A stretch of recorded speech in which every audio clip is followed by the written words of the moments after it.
ऐसा 5 विषय बताया गया भक्ति मार्ग में आने के लिए। रूप गोस्वामी पाद भक्ति रसामृत सिंधु में बताते हैं कि ये 5 अंग मुख्य है भक्ति में अग्रसर होने के लिए। उसमें से एक अंग है कि आप भगवान का जो अनेक प्रकार का लीला के वृंदावन, मथुरा, काशी, अयोध्या, जो भी उनका जो तीर्थ स्थल है वहाँ पे भी परिक्रमा करनी चाहिए, जाना चाहिए। ऐसा जो परिक्रमा श्रील भक्ति सिद्धांत ने आयोजन की थी वह वृंदावन में आयोजित सबसे बड़ी परिक्रमा में से एक थी। इतने अधिक लोग को परिक्रमा में सम्मिलित करके वे उसे सामूहिक प्रचार का एक साधना बना रहे थे। सन 1918 में भी जब श्रील भक्ति सिद्धांत ने अपना प्रचार कार्य आरंभ किया था, उनकी विशिष्ट देन प्रचार पर बल देना थी। उनके आगमन के पूर्व वैष्णव सामान्यतः बस्तियों से दूर रहते हैं और पूजा अर्च वृंदावन जैसा एकांत स्थल में करते हैं। जब वे प्रचार के लिए यात्रा करते हैं तो वे दीनहीन भिक्षुक का सरल तरीका अपनाते हैं। तो स्वाभाविक चीज़ है, हम अगर वृंदावन अभी परिक्रमा के लिए जाते हैं या कोई तीर्थ स्थल में जाते हैं तो हमको दीनहीन जैसा रहना चाहिए, क्योंकि ऐसा तो हम स्वाभाविक वहाँ पे ना जन्म लिए है ना, तो हमको ऐसा सौभाग्य जब प्राप्त होता है तो हम राधा रानी से प्रार्थना करनी चाहिए और विशेष करके गुरु महाराज से प्रार्थना करनी चाहिए कि हमको ब्रजभूमि में परिक्रमा करने का सौभाग्य प्राप्त हुआ। तो बड़ी दीनहीनता से हमको रहना चाहिए, क्योंकि अनेक प्रकार का तीर्थ स्थल में अनेक प्रकार का जो भक्त वहाँ पे जो रहता है, स्वाभाविक वहाँ पे जहाँ जन्म होता है तो कुछ ना कुछ बोल देते हैं। तो हमको बड़ी उसको सावधानी से लेना चाहिए, क्योंकि हमारा ऐसा सौभाग्य नहीं है हम कोई ब्रज में वास करें, परंतु सौभाग्यवश गुरु महाराज का कृपा, श्रीमती राधा रानी का कृपा से कुछ अगर समय हमको प्राप्त होता है तो बड़ी सावधानी से हमको रहना चाहिए कोई भी तीर्थ क्षेत्र में जाओ। क्योंकि जैसा अभी हम लोग देखा जाता है पूरी जगन्नाथपुरी में भी कुछ पंडित लोग भी थोड़ा सा उनका वहीं पे साधन है, वो लोग को थोड़ा सा कुछ धन उत्पादन करने के लिए तो कुछ मांगते रहते हैं। तो यथाशक्ति आप अगर आप में सामर्थ्य हो तो आप दे सकते हो। श्री श्री राधा माधव जगन्नाथ बलदेव सुभद्रा गौर निताय श्रील प्रभुपाद की।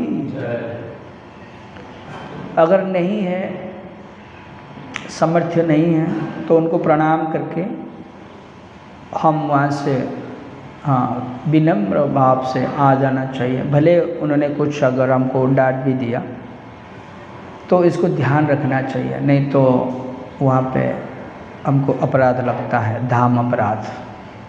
तो यहाँ पे वही बतला गया है कि महाराज जी बड़ी दीनहीन भिक्षुक का सरल तरीका अपनाते थे।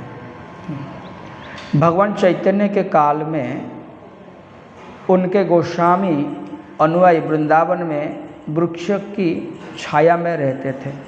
एक रात एक वृक्ष की छाया में, अगली रात दूसरे वृक्ष में छाया में। ये आप अगर जब चैतन्य चरितामृत पढ़ेंगे तो 6 गोस्वामियों ने जिस प्रकार वृंदावन में वास करते थे तो हमको पता चलेगा कोई आसक्ति नहीं थी कि एक वृक्ष का नीचे एक दिन ही रहते थे। तो प्रश्न पूछा गया क्यों? हम तो यहाँ पे अच्छा से एक बेड का कोई बेड में बैठ भी जाएगा तो हम लोग उनको डांट देते हैं। तो उन्होंने एक वृक्ष का नीचे क्यों ऐसा?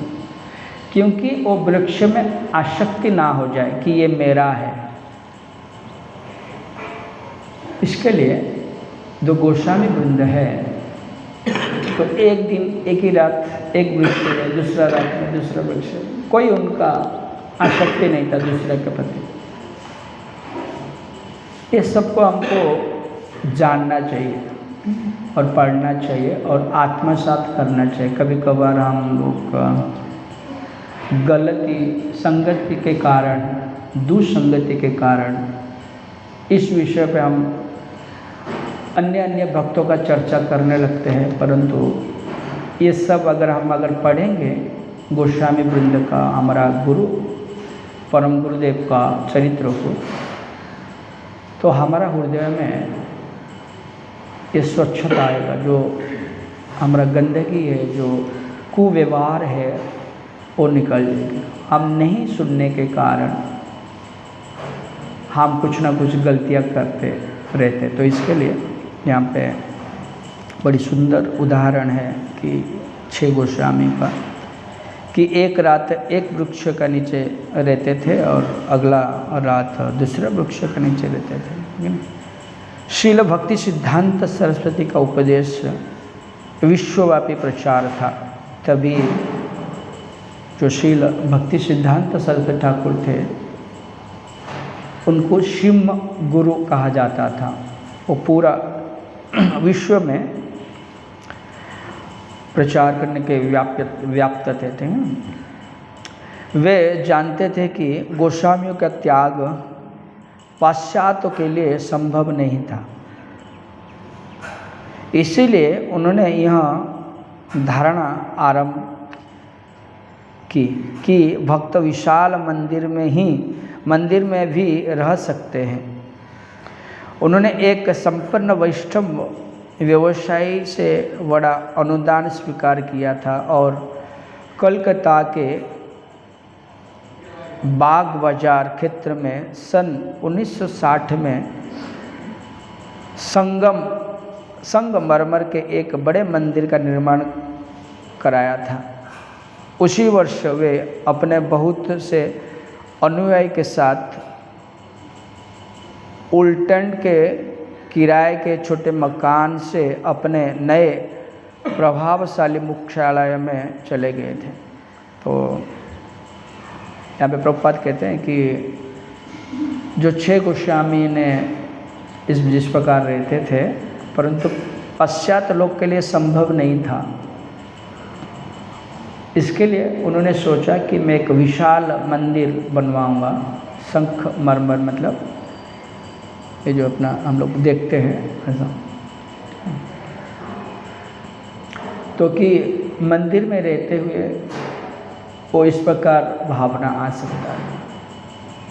तो जब हम लोग देखते हैं या सुनते हैं तो हमको थोड़ा सा भी कुछ चकित नहीं होना पड़ता है, ठीक है ना, लेकिन हमको समझना होगा, चकित होना ही चाहिए। उसमें पूछा गया प्रभुपाद को कि एक छत का नीचे काले भी है, गोरे भी है ना, अन्य प्रांतों से, देश से, विदेश से लोग एक छत का नीचे कैसा रह जाते हैं। क्योंकि हम लोग स्वाभाविक देखते हैं, एक परिवार का लोग 2 भाई एक माँ का कोख से जन्म लेते हुए हम एक घर में नहीं रह सकते हैं, परंतु आप देखोगे इस्कॉन का हर मंदिर में हर जाति प्रांत का लोग है और एकत्रित रहते हैं। उसका कारण क्या है? इसका कारण है कि जो सबका चिंताधारा है वो एक है। एकांतिक भक्ति का अर्थ ये होना चाहिए, एकांतिक का अर्थ नहीं होना चाहिए कि हम अकेला में जाके भजन करें। एकांतिक का अर्थ यही है, एक में ही जो अंत हो, अर्थात सबका चिंताधारा एक ही होनी चाहिए कि हम भगवान का प्रसन्नता के लिए, गुरु महाराज का प्रसन्नता के लिए और प्रभुपाद का प्रसन्नता के लिए कार्य करना, ये होता है एकांतिक भक्ति। कोई हमारा खुद का ऊपर ये लागू नहीं करनी है, हमारा प्रसन्नता है भगवान। जैसा हम लोग का वांछा कल्पतरु जो कहते हैं, अंतिम में वही कृष्ण प्रेम प्राप्त होगा, यही एकांतिक है। एक में ही जिसका अंत है उसको एकांतिक कहा जाता है। तो ऐसा नहीं कि एक में अकेला में जाके भजन करो, जैसा कि अभी यहाँ पे क्लास चल रहा है, सब झोली माला लिया है, सब गार्डन में घूम रहे हैं, एक दूसरे से बात कर रहे हैं, तो ये एकांतिक नहीं है। यहाँ पे बैठो, जब करो, क्लास का टाइम क्लास सुनो, तो होता है एकांतिक। जब हम इस प्रकार नहीं श्रवण करते हैं, इसके लिए प्रभुपाद ये दो मॉर्निंग प्रोग्राम इसके लिए बनाए कि नहीं, सब कुछ छोड़ करके यहाँ पे आओ, जो भी हो, अगर कुछ सेवा नहीं है तो आपको यहाँ पे बैठना चाहिए, सुनो, सुनेंगे तो ही हमारा हृदय शुद्ध होगा, चित्त शुद्ध होगा। पहले का जो महाराज लोग हैं, हमारा परम गुरुदेव है, षड गोस्वामी वृंद है, अनेक जो साधुओं ने जिस प्रकार अपना जीवन को त्याग किया है और ये मूवमेंट में जुड़े हैं, तो उसको समझना होगा। जब तक हम नहीं समझेंगे तब तक हम ज़्यादा दिन टिक नहीं पाएंगे, और टिके भी रहेंगे तो फिर वो अपना मनमानी का ढंग से टिकेंगे। तो इसके लिए यहाँ पे जो कहा गया कि प्रभुपाद ने ये विचार की थी कि वो लोग तो षड गोस्वामी वृंद जैसा एक पेड़ के नीचे रह नहीं सकते, परंतु एक ऐसा मंदिर का निर्माण करेंगे ताकि सबका मन एक में ही रमते रहे। तो इसके लिए आज देखा जाता है कि इस्कॉन में एक छत का नीचे हम लोग एकत्रित रहते हैं, क्योंकि हमारा भावना एक है और हमारा कार्य भी एक है, तो इसके लिए ऐसा रहता है। और घर में क्या होता है, अपना अपना विचारधारा एक अलग अलग होता है, हमारा कार्य भी अलग अलग होता है। इसके लिए एक घर का छत का नीचे हम दो भाई भी साथ में नहीं रह पाते। तो कल हम लोग ने कुछ बाहर गए थे ऐसा खारघर टेम्पल की तरफ, तो मेरे साथ एक भक्त थे, तो वहाँ पे लोड़ा का कई सारा बिल्डिंग्स है, तो बता रहे थे कितना सारा रूम है, कितना सारा रूम है। तो मैं वही विचार कर रहा था कि पहले के लोग अपना परिवार के साथ जो भी 2, 4, 6 भाई जितना भी है साथ में रहते थे, यहाँ तक कि पिताजी बुजुर्ग होने तक रहते थे, परंतु आज तो सब अलग हो जाता है। इसके लिए घर का निर्माण है, तो आज ये प्रसंग भी आ गया, बहुत अच्छी बात है। तो प्रभुपाद का यही विचार था कि सभी जन ने मंदिर में रहे और ये करें। तो शिल भक्ति सिद्धांत सरस्वती ठाकुर ने यहाँ प्रदर्शित कर रहे थे कि एक भक्तों को अपने इंद्रियों को संतुष्टि करने के लिए 1 पैसा भी खर्च नहीं करना चाहिए। बहुत सुंदर बात उन्होंने बताया।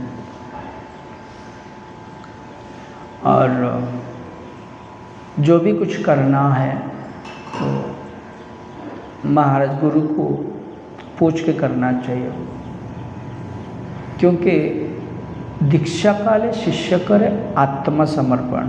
जो भी कुछ है दीक्षा का समय एक शिष्य सब कुछ त्याग देता है, आत्मसमर्पण कर लेता है। भक्ति सिद्धांत सरस्वती ठाकुर का जीवन काल में उनका शिष्य लोग भी ऐसा ही थे।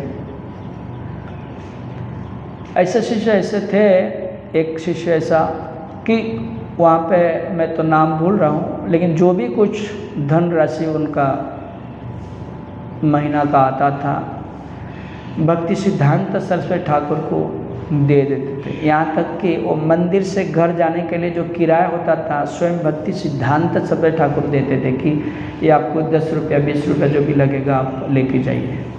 यहाँ तक समर्पित किए थे।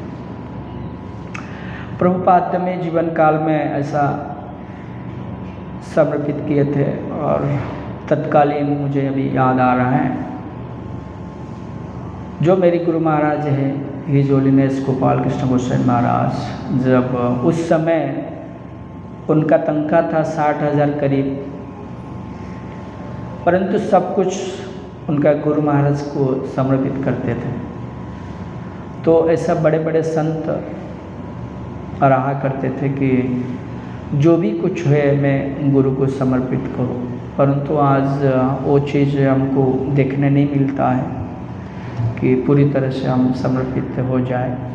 परंतु प्रभुपाद ने कहा भी है कि अगर समझो आप पूरी तरह से आपका धन राशि को भगवान की सेवा में अगर नहीं लगा पाते हो तो कुछ परसेंटेज आपको जो कुछ हिस्सा हमको मंदिर को देना चाहिए, एक गृहस्थ का कर्तव्य होना चाहिए, गुरु को देना चाहिए, क्योंकि गुरु जो है भगवान की सेवा में लगाएंगे। तो यहाँ पे भक्ति सिद्धांत सरस्वती ठाकुर वही कहते हैं कि अपने इंद्रियों को तृप्ति के लिए कोई पैसा खर्चा नहीं करना चाहिए। परंतु आजकल तो हम उसमें ही लगा हुआ है कि नहीं, हमको सब कुछ चाहिए, ये चाहिए, वो चाहिए, हाँ, अपने इंद्रियों को तृप्ति करने के लिए। इसके लिए शास्त्र कहता है अपने इंद्रिय प्रतिवांछा उसको काम कहलाते हैं, और कृष्ण इंद्रिय प्रतिवांछा उसको कृष्ण इंद्रिय प्रतिवांछा जो ये भगवान को प्राप्त आपको करा सकते हैं, भगवान का। और अपने इंद्रियों का प्रतिवांछा होगा तो ये कामना होगा। कृष्ण इंद्रिय प्रतिवांछा धरे प्रेम नाम, अपना इंद्रिय प्रतिवांछा धरे कामना, तो कामना होती है। तो ऐसा अगर अपने इंद्रियों को तृप्ति करने के लिए ये नहीं होनी चाहिए। तो भक्ति सिद्धांत सरस्वती ठाकुर एक बार प्रसाद खा रहे थे,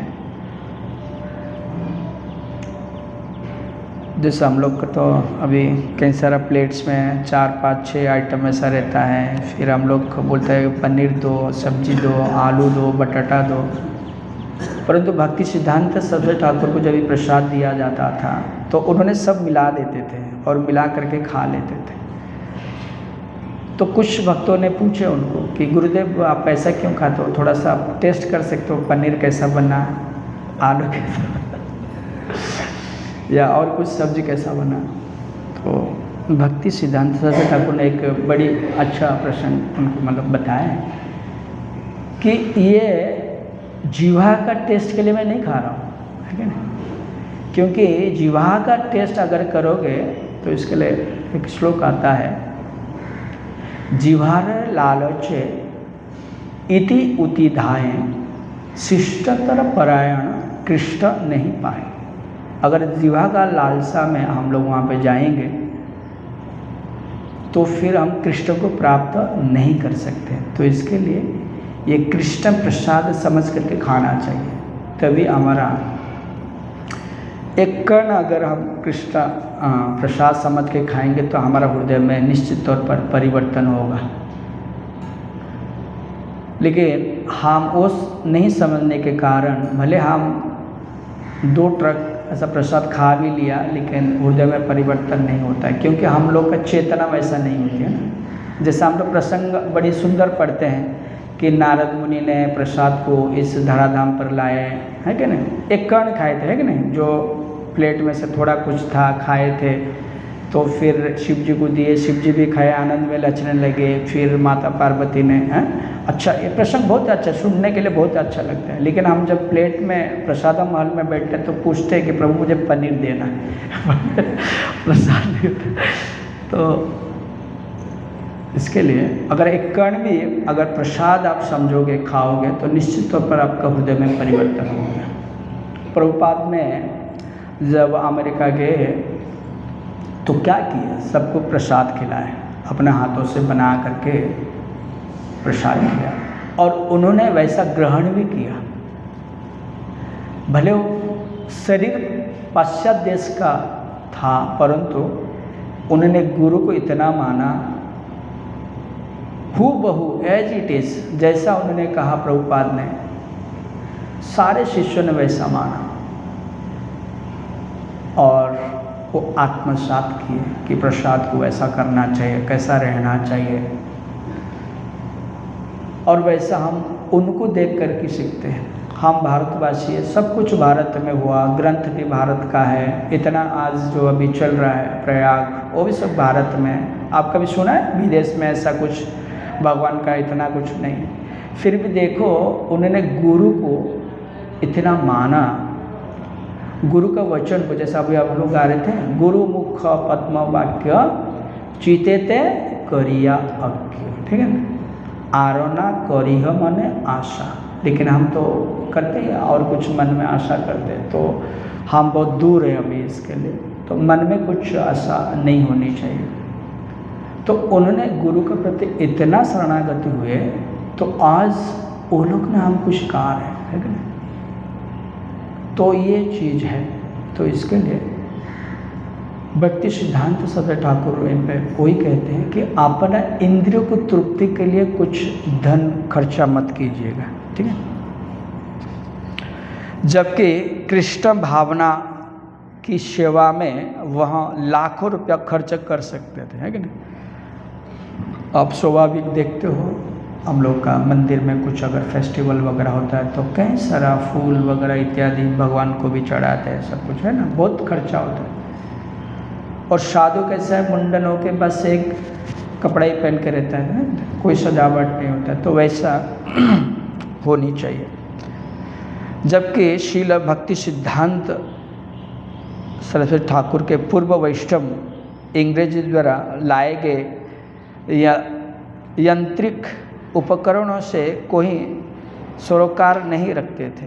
हाँ, प्रभुपाद मतलब भक्ति सिद्धांत सरस्वती ठाकुर को ऐसा उपकरण में कोई रुचि नहीं थी, जैसे हम लोग का आज मोबाइल, ये लैपटॉप एंड में।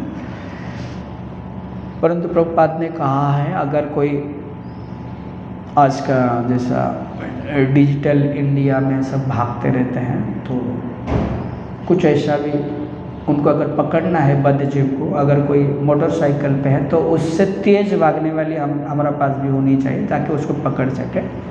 परंतु अपने इंद्रियों का तृप्ति के लिए ना हो, भगवान की सेवा के लिए हो। कोई अगर अच्छा मोबाइल हो, कैमरा हो, भगवान की तस्वीर खींचना, ऐसा हमारा इच्छा जो है, डिजायर वो होना चाहिए कि अच्छे से अच्छे वस्तु हम भगवान के लिए उपयोग करें, परंतु ना कि हमारा इंद्रिय तृप्ति के लिए, ठीक है। तो भगवान चैतन्य के महान शिष्य रूप में रूप गोस्वामी ने लिखा है कि भौतिक बंधनों से पूर्णतया मुक्त होने का तात्पर्य यही नहीं है कि हर भौतिक बंधन का त्याग कर दिया जाए, वरन उसका तात्पर्य यही है कि हर वस्तु श्री भगवान कृष्ण की सेवा में नियोजित की जाए। देखो यहाँ पे रूप गोस्वामी भी लिखते हैं, शायद भक्ति रसामृत सिंधु होगा, कि सब उपकरण ऐसा नहीं कि आपको ये नहीं, जो भी कुछ आपके पास है सारे चीज़ भगवान के लिए ही उपयोग करना चाहिए, भगवान कृष्ण के लिए, ठीक है। योग में इससे ही पूर्ण त्याग समझा जाता है।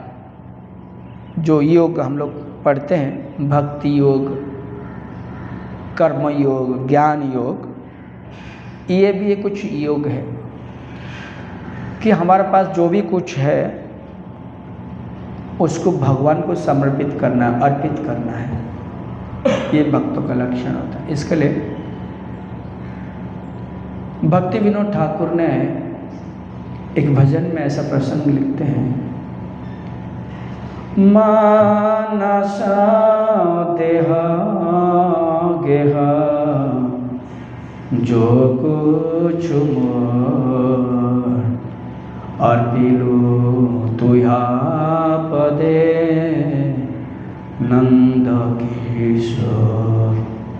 ये मनुष्य शरीर में जो भी कुछ अपना है, मानस देह के जो कुछ मोर, पुत्र परिजन धन संपत्ति जो भी कुछ है, हम भगवान को समर्पित करना चाहिए। ये भक्ति विनोद ठाकुर ने हमको बताते हैं कि भजन का माध्यम से। यहाँ पे रूप गोस्वामी पाद भी कहते हैं कि जो भी कुछ है भगवान का सेवा के लिए नियोजित होना चाहिए, ना कि अपना इंद्र तृप्ति के लिए। तो ये सारे जो वस्तु है, ऊर्जा है, वो सब कुछ भगवान की है, तो इसके लिए भगवान को अर्पित करना चाहिए। यदि हर वस्तु भगवान की ऊर्जा है तो किसी वस्तु का त्याग क्यों? यदि भगवान अच्छे हैं तो उनकी ऊर्जा भी अच्छे है कि नहीं? जो भी हमारा पास ऊर्जा है भगवान के और सेवा के लिए लगाना चाहिए। हमारा पास कुछ बुद्धि है, अगर मान लो किसको अगर अच्छा पकवान पकाना आता है तो उनको बुद्धि उसमें लगाना चाहिए कि मैं अच्छे से अच्छा वस्तु भगवान को पकवान बना करके खिलाऊं।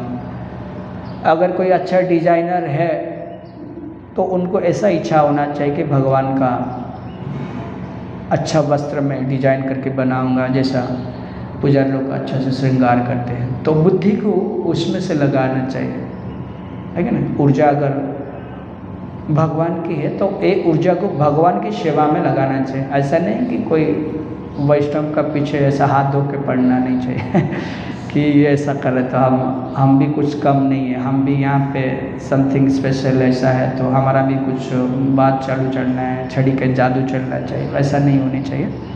यहाँ पे स्पष्ट कहा गया है कि अगर अपना पास कुछ ऊर्जाएँ हैं तो भगवान की सेवा के लिए लगाना चाहिए अच्छे से अच्छा।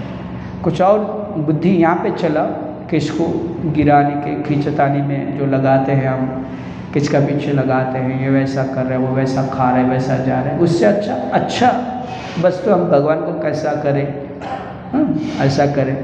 जैसा कि हम लोग का स्टार्टिंग में जब नया मंदिर था यहाँ पे तो हम लोग थोड़ा अच्छा से डेकोरेट नहीं कर पा रहे थे, परंतु थोड़ा बहुत भक्त लोग का ऊर्जा यहाँ पे खर्चा किए थोड़ा था। देखो कितना सुंदर सजावट हो रहा है ना।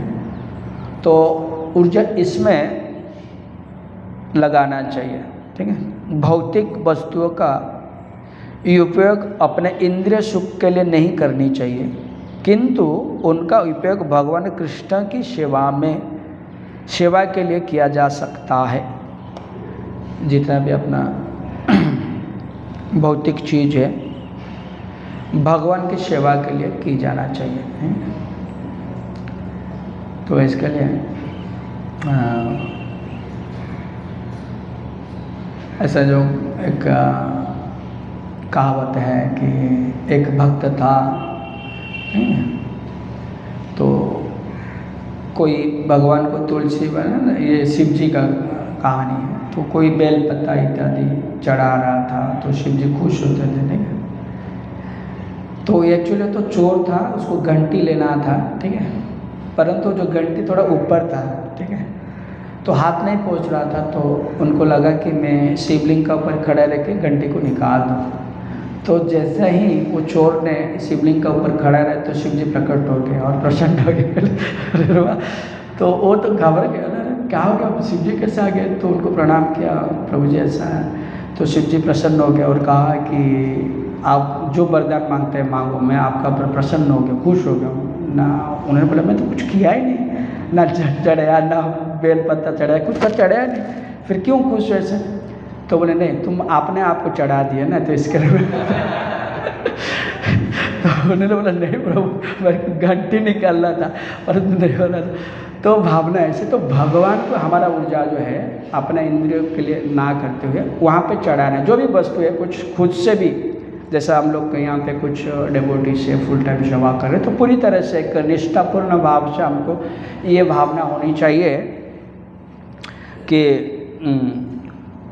ये जो जीवन है हम उनको समर्पित करें। जैसा यहाँ का जो शिक्षक हम लोग ने पढ़ा था कि मैं आपकी सेवा कैसा करूँ, तो ऐसा भी हम अगर प्रभुपाद का मिशन में है, वास्तविक हमारा अगर प्रभुपाद के प्रति थोड़ा सा भी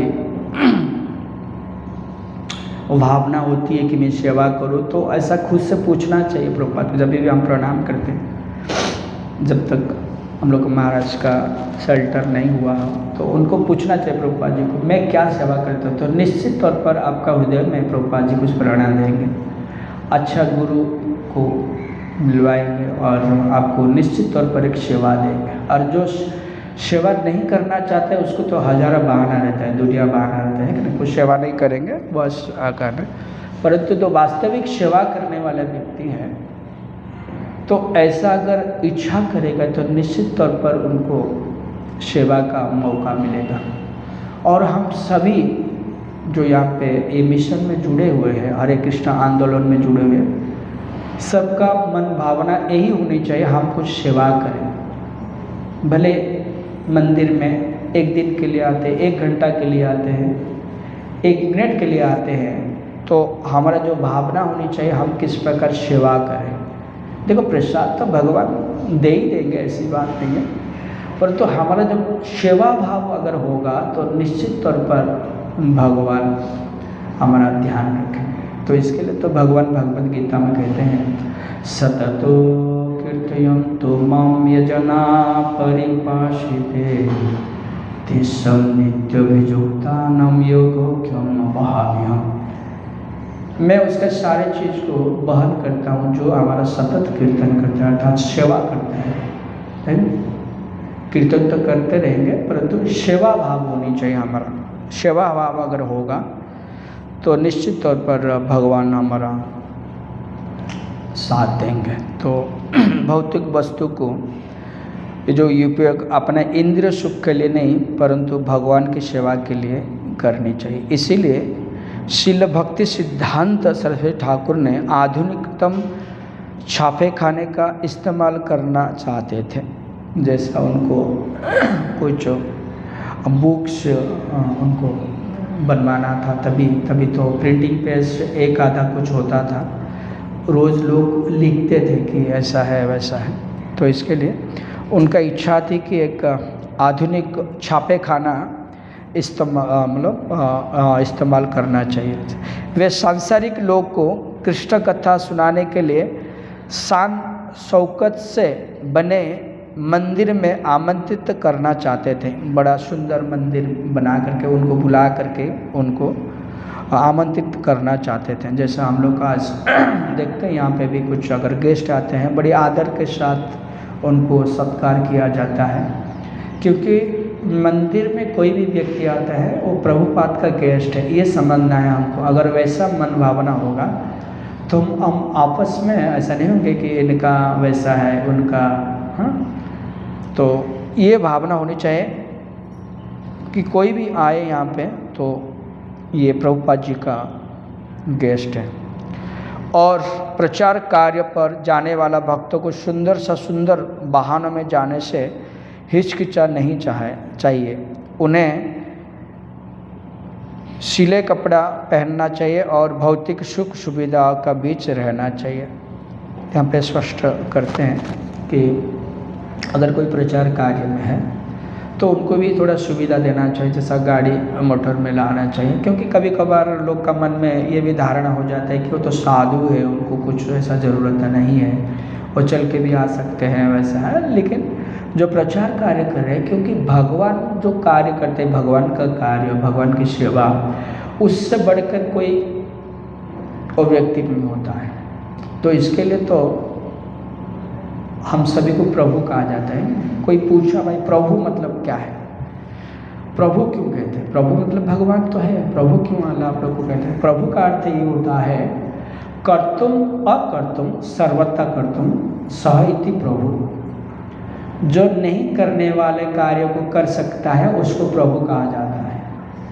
सब चीज़ आप कर सकते हो लेकिन जब नहीं कर सकते हो। किसको पूछो आप भाग दौड़ क्यों कर रहे हो, वो बोलेगा खाने के लिए। हम बोलेगा हम इसका मंदिर में रोज़ाना 1000-2000 लोग के लिए फ्री प्रसाद बांटा जाता है, आप आओ जितना खाना है खाओ, खाली माला करो। कोई कर पाएगा? ये चीज़ नहीं कर पाते। और वो चीज़ जो करता है उसको प्रभु कहा जाता है। जो नहीं करने वाला कार्य को करता है उसको प्रभु कहा जाता है। तो भजन कीर्तन सब में नहीं होगा।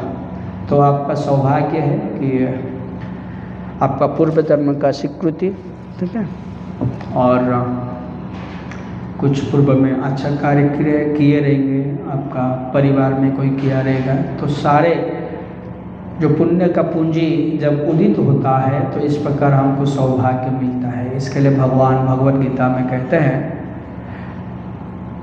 मनीषाणाम सहस्रेषु कश्चित् यतते सिद्ध्यते, है कि नहीं? हजार लाखों आदमी में से एक आदमी ही भजन कर सकता है, अन्यथा और कोई नहीं कर सकता, जैसा आपको सौभाग्य है। तो इसके लिए हम परम सौभाग्य है कि श्रील प्रभुपाद का माध्यम से हमको इतना सारा चीज़ मिला, है कि नहीं? इन्हीं हाथों से हम कभी सोचा नहीं होगा कि हम भगवान का सेवा भी कर सकते हैं, परंतु वो भी सौभाग्य हमें प्राप्त हो जाता है।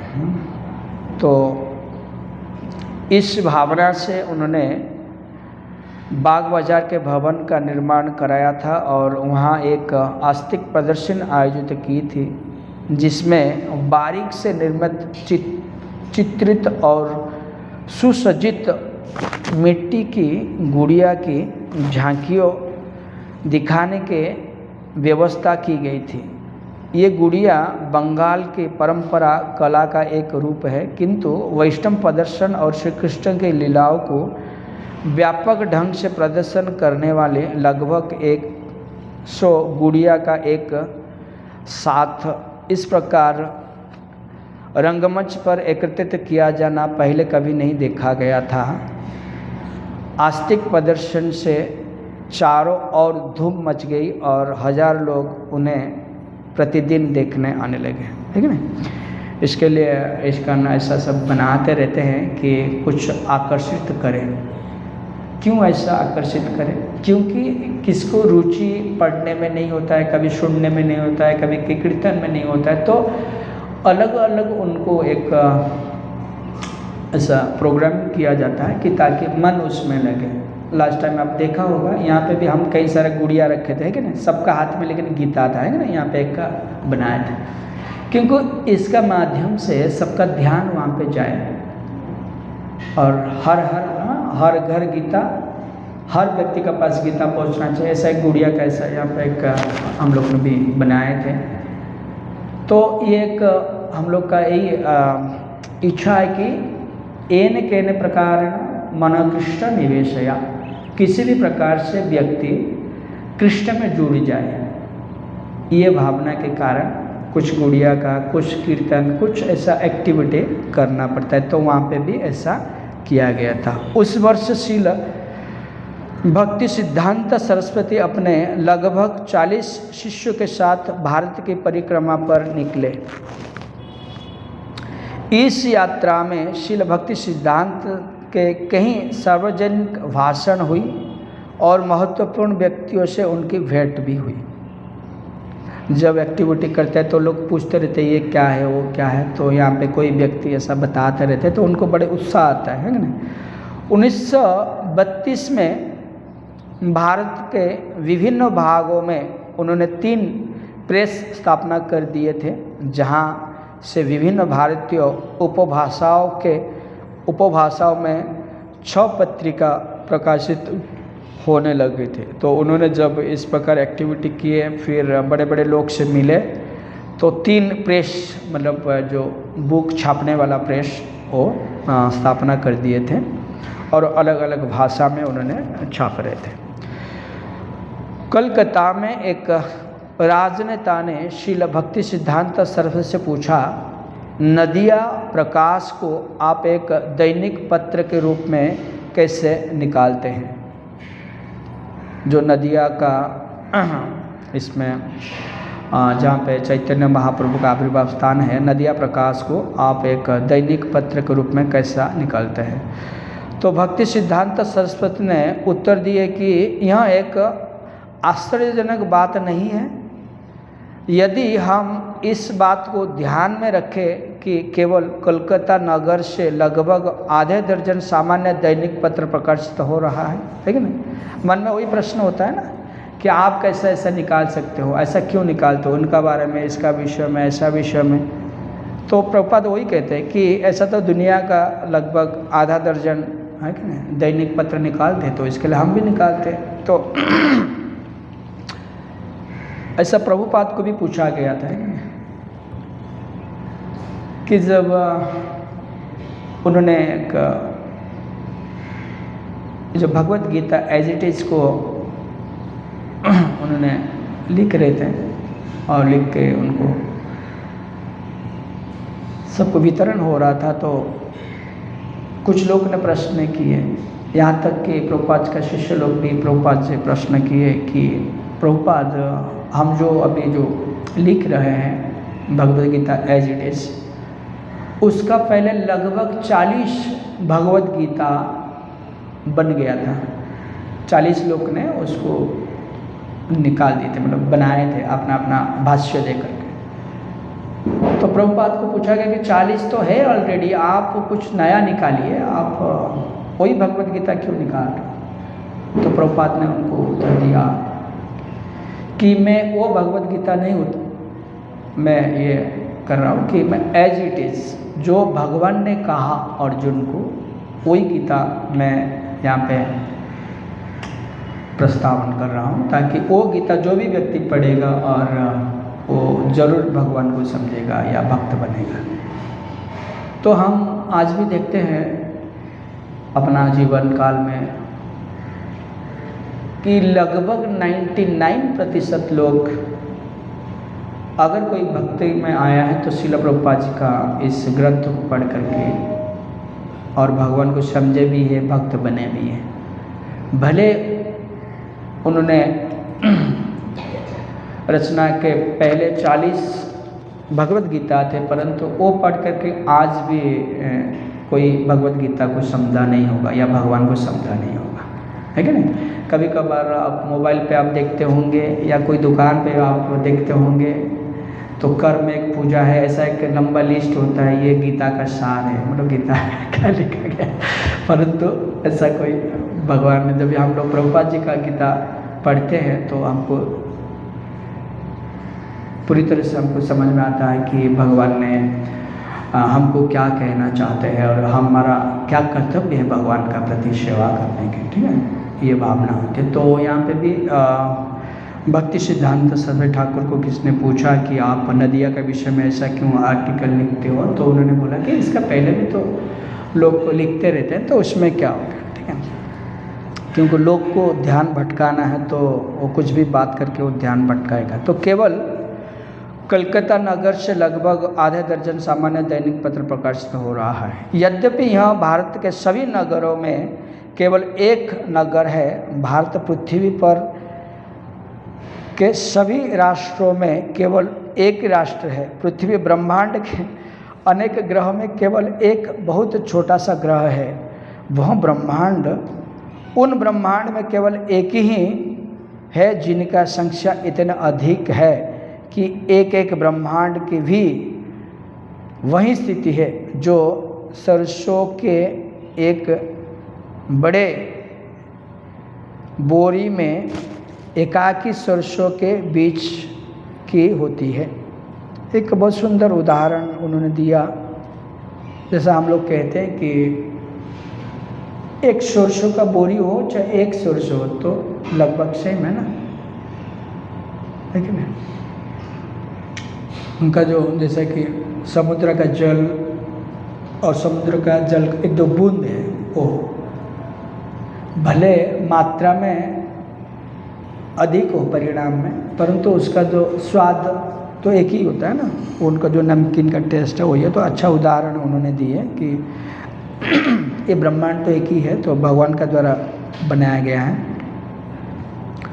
और नदिया प्रकाश में कलकत्ता या पृथ्वी पर के नहीं वरन अनंत आध्यात्मिक आकाश के समाचार प्रकाशित होते थे, जो समस्त भौतिक जगत के सम्मिलित आकर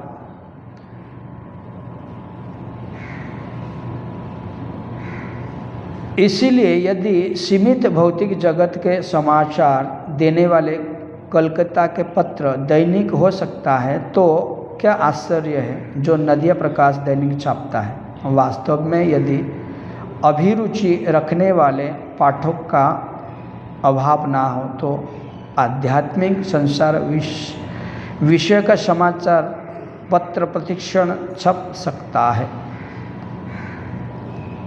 तो भक्ति सिद्धांत सरस्वती ठाकुर ने उनको ऐसा समझा रहे थे कि नदिया का तो ऐसा जो आर्टिकल है वो तो कोई गलत नहीं है छापने से, है ना। लोग को यहाँ पे हम लोग देखते हैं भौतिक जगत में, जब भी हम लोग का यहाँ पे श्रीमद् भगवत गीता का वितरण के लिए जाते तो लोग कैसा बुरा वाला बोलता है, और यहाँ तक कैसा बोलते हैं जैसा उनको सारे संपूर्ण ज्ञान है। मुझे ना गीता को ऐसा नहीं रखना चाहिए, तुम ऐसा ओपन कैसा देते हो, मैं छूँगा नहीं, मैं नहाए नहीं, मैं नहीं पढ़ूँगा, ये तो ब्राह्मण लोग पढ़ते हैं। कई सारे लोग अनेक उनका विवरण देते हैं। क्योंकि उनको ज्ञान नहीं है।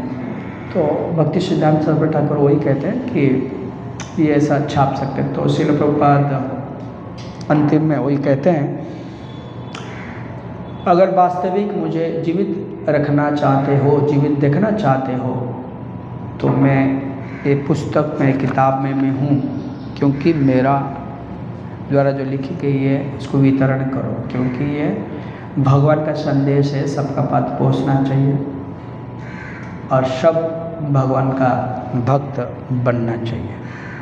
तो इसके लिए हम सभी का कर्तव्य है, निष्ठापूर्ण कर्तव्य।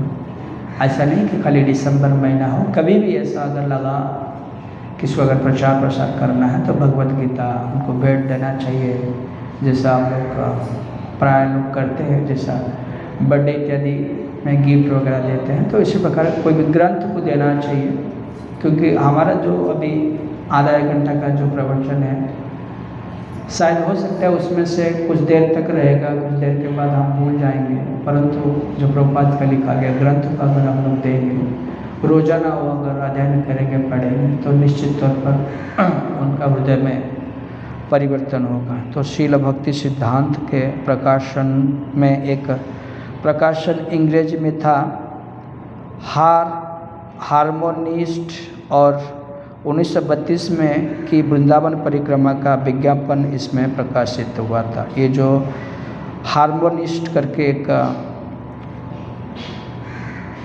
उनका एक पत्रिका था, उसमें ये जो 1932 में वृंदावन का जो परिक्रमा है, वहाँ पे ये जो सारे विवरण हुआ था। तो जब वृंदावन में प्रभुपाद जी वहाँ पे जाके भक्ति सिद्धांत सरस्वती ठाकुर को मिलते हैं, तो कई सारे जो शिष्य गए थे सब अपने अपने जगह पे घूमने चला जाते हैं, मंदिर दर्शन करना या और कहीं जाना है, किसको खरीदना, ऐसा सब करने के लिए जाते हैं। परंतु प्रभुपाद जब वहाँ गए थे तो भक्ति सिद्धांत सरस्वती ठाकुर का लेक्चर को सुनते थे, श्रवण करते थे, क्योंकि जैसा हम लोग भी जानते हैं कि पहला भक्ति है श्रवण भक्ति। ठीक, जब तक हम पूरी तरह से श्रवण नहीं करेंगे तो अपना जीवन में वो कभी हम लागू नहीं कर पाएंगे। इसके लिए जब ध्यानपूर्वक श्रवण करे थे अभय चरणारविंद श्रील प्रभुपाद ने, तो भक्ति सिद्धांत सरस्वती ठाकुर ने देखा और उस समय उन्होंने उनको डिसाइड कर लिया कि दोनों दीक्षा एक साथ में दिया जाए। वो तो 32 का घटना है, प्रभुपाद जी वृंदावन में गए थे, तो 1933 में श्रील प्रभुपाद ने भक्ति सिद्धांत सरस्वती ठाकुर से दोनों दीक्षा एक साथ में दिया। तो कुछ समय के बाद जब प्रवचन हो रहा था, शिष्य लोग गए थे, तो कुछ देर के बाद आए, तो भक्ति सिद्धांत सरस्वती ठाकुर ने सारे शिष्यों को पूछे कि आपका दर्शन हो गया? तो सभी बड़ी उत्साह के साथ बोले हाँ हो गया। तो सभी शिष्यों को डांटने लगे कि भगवान का दर्शन कानों का माध्यम से होना चाहिए, आपका ये चक्षु दिव्य नहीं है, आप भगवान का लीला को समझ सकते हो। कोई अगर यहाँ पे कथा हो रही है तो कथा का माध्यम से ही आप भगवान को समझोगे। हम भी देखते हैं, जानते हैं कि जब हम भगवान का विषय में सुने तभी तो इच्छा हुई ना, जागृत हुई कि भगवान को देखें, भगवान का विषय में सुने और भी कुछ पढ़े, ऐसा कुछ करें। लेकिन जब भी हम लोग देखते हैं यहाँ पे कथा होती है तो अपना अपना चालू रहता है, इधर उधर घूमता रहते हैं फोन पे। बट पहला प्रायोरिटी हमको कथा श्रवण में देना चाहिए। जब तक हम सुनेंगे नहीं तब तक हमारा हृदय में परिवर्तन नहीं होगा। तो भक्ति सिद्धांत सरस्वती ठाकुर सभी शिष्यों को ये प्रेरणा दिए कि पहला भक्ति हमारा श्रवण भक्ति है, हमको सुनना चाहिए, सुनेंगे तभी ही भगवान को हम समझ पाएंगे। तो बहुत सुंदर प्रसंग था ये जो वृंदावन यात्रा के लिए 1932 में भक्ति सिद्धांत सरस्वती ठाकुर उनका शिष्य के साथ गए थे। प्रभुपाद भी 20 दिन के बाद गए थे, वहाँ पे उनसे मुलाकात हुई, ये सब सारे बात। ऐसा श्रील प्रभुपाद का जीवन में भी कई घटनाओं को देखने मिलता है। और प्रभुपाद ने उनका जीवन काल में जब उनका गुरु महाराज से ध्यान पूर्वक सुना, तभी तो उन्होंने लगभग 10 साल में, है कि ना, 108 मंदिर का निर्माण किए, जो कि कोई व्यक्ति के लिए असंभव है, ठीक है। और उन्होंने अनेक प्रकार का जैसे कि 40 वॉल्यूम का पुस्तक, जो कन्वर्सेशन प्रभुपाद के द्वारा जो हुआ था, और भी कई सारा ग्रंथ है। जैसा हम लोग देखते हैं कि 147 पुस्तक प्रकाशन किए, टोटल 147 बुक्स श्रील प्रभुपाद ने रचना की थी, छोटा बड़ा सब, ठीक है। और लगभग ऐसा देखा जाए तो हम ये संभव नहीं है, हमको 50 साल लगेंगे अगर उनका किताब को अगर हम पढ़ेंगे, एक एक बुक्स भी पढ़ेंगे तो 50 साल लग जाएंगे, ठीक है। और उन्होंने 10 साल में 108 मंदिर का निर्माण और 10,000 शिष्यों को दीक्षा दे करके इस्कॉन का स्थापना की। तो ऐसा श्रील प्रभुपाद का चरण में हम सदा सर्वदा ऋणी रहेंगे, और हम यही आशा करते हैं कि प्रभुपाद का मिशन में रहते हुए आजीवन इस प्रकार सेवा हम करें,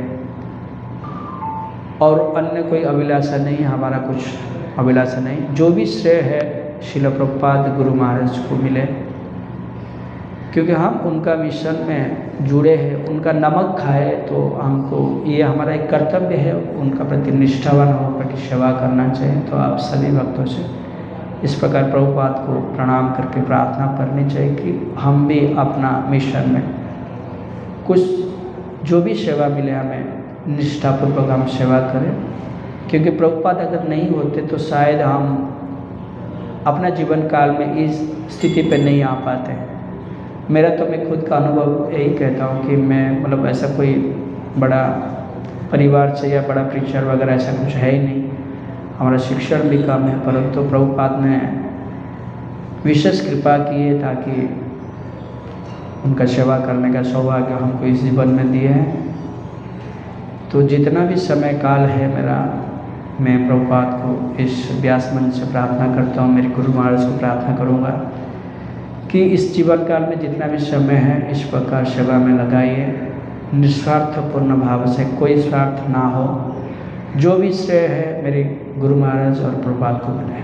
श्रील प्रभुपाद की, श्रील प्रभुपाद लीलामृत की, समवेत गौर भक्त वृंद की, आय गौर हरि प्रेमानंदे हरि हरि।